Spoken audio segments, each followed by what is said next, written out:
Taytay DTF machine proper exit as of December 31, 2025. First po, Edwin.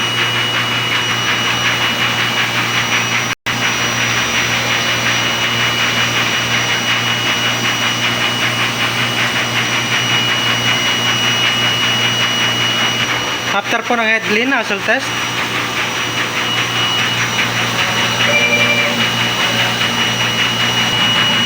Yan po, kompleto naman po yung kulay. Pagkatapos po, linisin lang natin yung mga excess ink.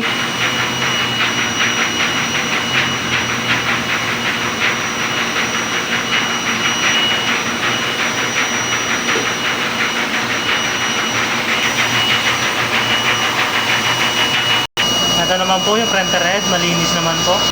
At lagyan lang po natin yung capping ng cleaning solution, pambabad po sa head. Ayan po, tama lang po. At make sure lang po natin na yung head tsaka capping magkalapat po. At shut down na po natin.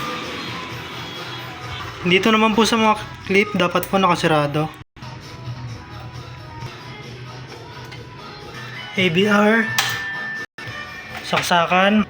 At yung sa oven naman po, make sure lang po natin na matanggal natin yung powder bago tayo umalis.